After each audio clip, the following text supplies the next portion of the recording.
Today's topic is how to create barcode in MS Word and Excel.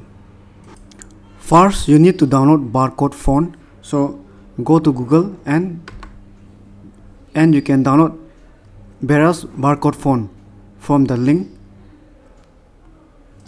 After downloading the barcode font, you have to install the barcode font which you have just downloaded.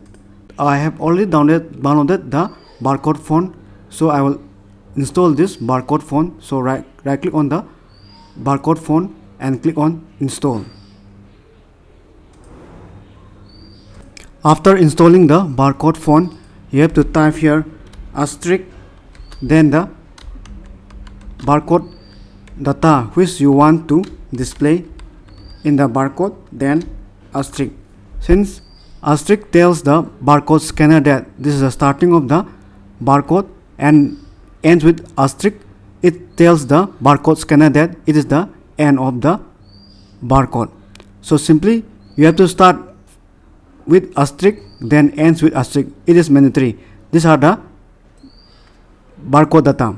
So simply select this words, then change the font to the barcode font. I have downloaded barcode AN13, so simply change the barcode font and change the desired size of the font.